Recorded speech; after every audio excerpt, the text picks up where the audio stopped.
Kur'an-ı Kerim okuması için Hafız Hüseyin İslamoğlu kardeşimizi buraya davet ediyorum. Euzu billahi mineşşeytanirracim.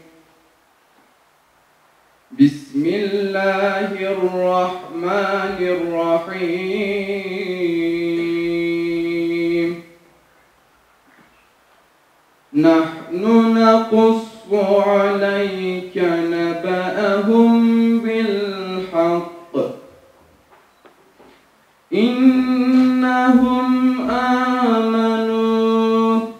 İnnehum fityetun amanu bi rabbihim ve zidnahum huda. Bu güzel tilaveti için kardeşimize teşekkür ediyoruz. Allah kendisinden razı olsun. Programın selamlama konuşmasını yapması için Hüdapar Kayseri İl Başkanımız Sayın Mehmet Çalhan'ı kürsüye davet ediyorum. Buyurun başkanım. Bismillahirrahmanirrahim. Öncelikle gençlik kollarımızın düzenlemiş olduğu programımıza geldiğiniz için hepinize ayrı ayrı çok teşekkür ediyorum. En iyi şekilde yaratılan insanoğlunun hayatındaki en önemli dönem gençlik dönemidir. Gençlik dönemi enerjinin, aksiyonun, verimliliğin doruğa çıktığı, topluma ve fertlere faydalı olmanın, dünya ve ahiret için çalışmanın mümkün olduğu en verimli çağıdır.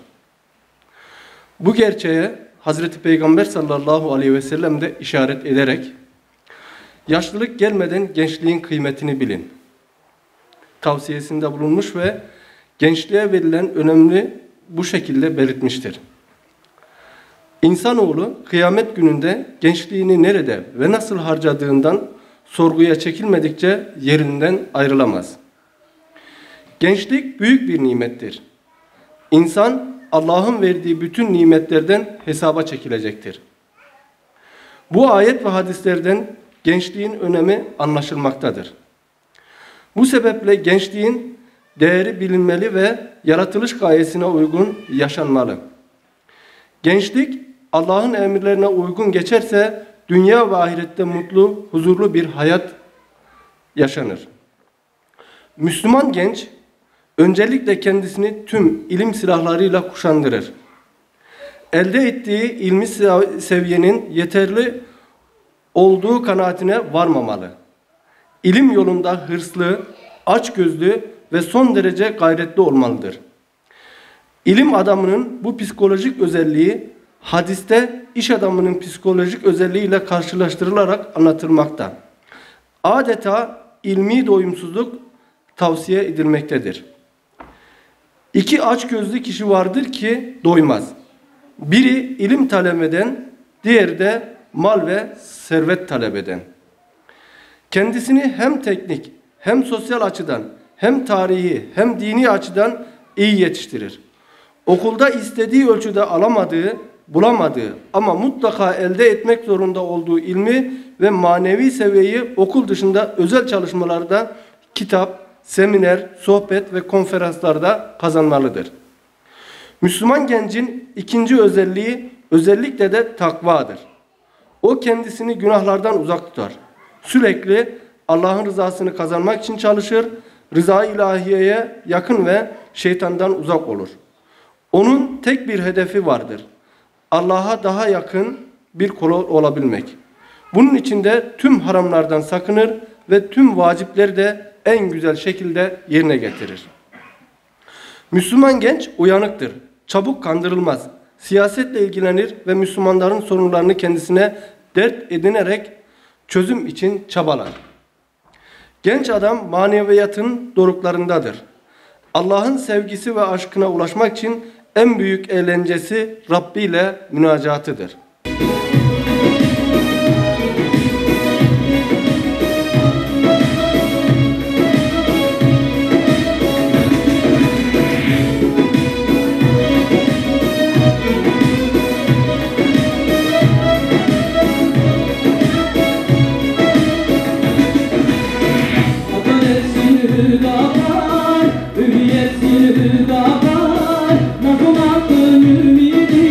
Hoş geldin ey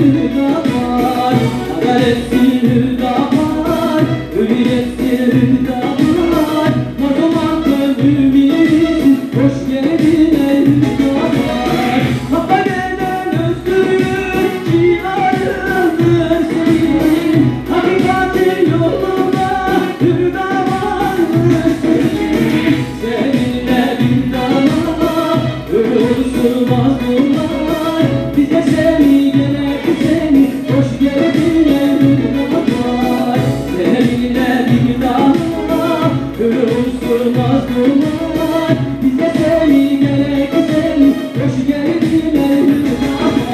Hüdada partisi, hakkın nişanesi, rehbersin sandığa, mazlum halkın sesi. Hüdada partisi, hakkın nişanesi, rehbersin sandığa, mazlum halkın sesi. Davamız adalettir, hürriyet hidayettir, karanlığa güneştir, meşaledir Hüdapar. Hür yüreklere sefa, suskun dillere seda, bu yolda hizmet vefa, bir müjdedir Hüdapar. Hüdapar Gençlik Kolları Başkanı Sayın Hamdullah Eri açılış konuşmalarını yapması için kürsüye davet ediyorum. Buyurun başkanım. Bismillahirrahmanirrahim.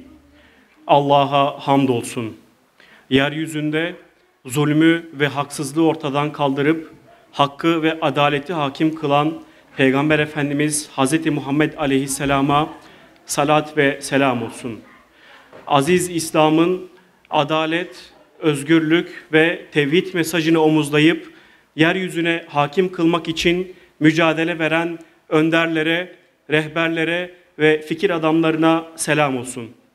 Muhterem hocalarım, kıymetli misafirler, Hüdapar Kayseri İl Gençlik Kolları Başkanlığımızın düzenlediği Mayıs ayı bahar şenlikleri Kayseri'nin final programına hepiniz hoş geldiniz, sefalar getirdiniz. Öncelikle bahar şenlikleri kapsamında düzenlediğimiz programımızdan ve hedeflerimizden, amaçlarımızdan bahsetmek isterim. Bizler Ekim ayında Gençlik Haftası kapsamında bir takım etkinlikler düzenledik. Bu etkinliklerin neticesinde İl Gençlik Kolları teşkilatlarımızdan çok güzel geri dönüşler aldık. Bu geri dönüşler neticesinde düzenlediğimiz bu Gençlik Haftası etkinliklerin hava durumundan dolayı açık alanlarda etkinlik yapmaya çok fazla elverişli olmadığından ve buraya gençlerin buradaki etkinliklere rağbet etmesinden dolayı bahar aylarında da yapma konusunda bizlere bir geri dönüşleri oldu. Bu anlamda bir talepleri oldu. Bizler de genel merkezimizle istişarede bulunduk ve Mayıs ayında bahar şenlikleri kapsamında bir takım etkinlikler düzenledik. Şu an Türkiye'nin dört bir tarafında eş zamanlı olarak çeşitli etkinlikler düzenleniyor. Diyarbakır'da, İstanbul'da, Ankara'da, Batman'da, Balıkesir'de, Uşak'ta, Malatya'da, bugün Türkiye'nin dört bir tarafında Hür Gençlik eş zamanlı olarak farklı etkinlikler düzenliyor. Bugün burada Kayseri'de, Kayseri için final ayağını düzenliyoruz ama bu bahar şenliklerinin finali olabilir ama inşallah bundan sonraki süreçte Kayseri İl Gençlik Kolları Başkanlığımız siz kıymetli genç arkadaşlarım için inşallah birbirinden güzel etkinlikler düzenlemeye devam edecektir. Bu vesileyle şimdiden düzenlenecek etkinliklere katılmanızı, kendinizle birlikte arkadaşlarınızı, mahallenizde bulunan eş, dost, akraba, konu, komşu herkesi bu etkinliklere davet etmeye çağırıyorum. Biz bu bahar şenlikleri kararını aldığımızda aslında ne kadar isabetli bir karar aldığımızı Mayıs ayında, bahar ayında bu etkinlikleri yapmadaki amacımızın aslında hasıl olduğunu da görmüş olduk. Malumunuz bahar ayı ile birlikte birçok yerde, birçok ilde belediyeler, valilikler, kaymakamlıklar aracılığıyla konserler düzenleniyor. Konser furyası başlamış durumda. Biz burada bu konserlere iki nedenden ötürü itiraz ettik, itiraz ediyoruz. Etmeye de devam edeceğiz. Birincisi, bugün gençler olarak çok ciddi, devasa sorunlarımız varken kamu kaynaklarının bu tarz eğlence programlarına aktarılmasını biz doğru bulmuyoruz. Diyoruz ki madem bu kadar kaynaklarınız var, madem bu kadar bu eğlence programlarına aktaracak devasa bütçeleriniz var, bu bütçelerinizi gençlerin temel sorunlarını, temel problemlerini çözmek için harcayın. Eğer evet eğlenmek, hoş vakit geçirmek, güzel vakit geçirmek herkesin hakkıdır. Özellikle gençlerindir. Eğer bunu yapıyorsanız bile bizim kendi inancımıza, kendi medeniyet değerlerimize uygun ortamlar, uygun zamanlar ve zeminler oluşturun ve bu şekilde programlar tertip edin. Bizim bu Mayıs ayında düzenlediğimiz programların bir anlamda bu itirazımıza bir alternatif olduğunu da aslında görmüş olduk ve biz eylemimizle de bu söylemimize bir alternatif sunmuş olduk. Çünkü biz diyoruz ki helal dairesi, Üstad Bediüzzaman'ın buyurduğu üzere helal dairesi geniştir, keyfe kafidir, harama girmeye hiç lüzum yoktur. Bizim düzenlediğimiz Hür Gençlik olarak, Hüdapar Gençlik Kolları olarak düzenlediğimiz etkinliklerde biz bu ölçüye dikkat ettik. Çünkü bizler Müslümanlarız, bizler Müslüman bir gençliğiz. Her zaman ve zeminde bu duruşumuzu ortaya koymakla mükellefiz. Bu duruşumuzu korumakla mükellefiz. Çünkü bizim sevincimizde de, hüznümüzde de Müslüman gibi hareket etmemiz, Müslüman gibi davranmamız gerekiyor. Ve düzenlediğimiz etkinliklerde de bu ölçüyü biz kendimize kendimize koyduk ve etkinliklerimizi bu çerçevede düzenledik. Düzenlediğimiz etkinlikler içerisinde tabii biz dedik gençler bu memleketin sorunlarını hep diyoruz, gençler memleketin geleceğidir. Dolayısıyla bu sorunları çözecek olan gençlerdir.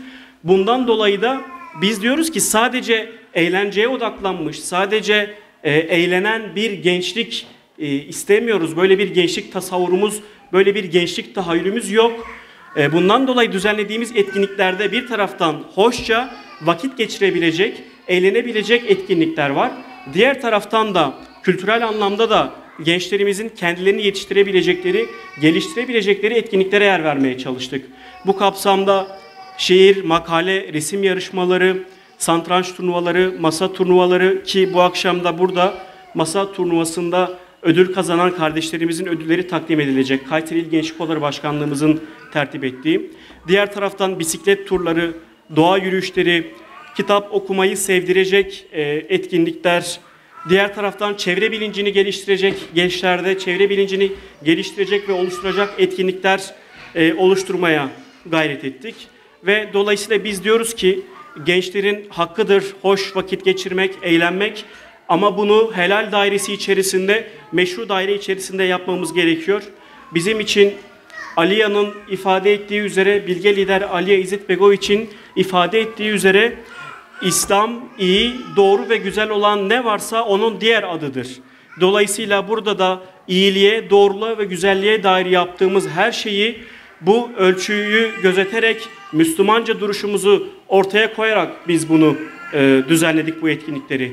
Özellikle bugün günah ortamlarının altın tepside sunulduğu haz ve hız çağında özellikle Doktor Abdülkadir Turan hocamızın zevkperizm diye kavramsallaştırdığı bir durum var.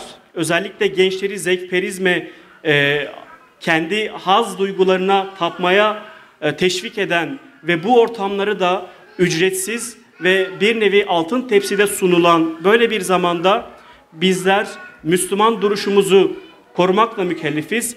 Bu ortamda Müslüman duruşunu sergilemek, korumak gerçek Müslüman duruşudur, devrimci duruşudur ve inşallah bizler Hür Gençlik olarak bu duruşu her zaman ve her zeminde sergileyeceğiz, sergilemeye devam edeceğiz. Düzenlediğimiz masa tenisi turnuvasında dereceye giren kardeşlerimize ödüllerini takdim etmesi için İl Gençlik Kolları Başkanımız Sayın Mustafa Yalçınkaya'yı ve dereceye giren kardeşlerimizi sahneye davet ediyorum.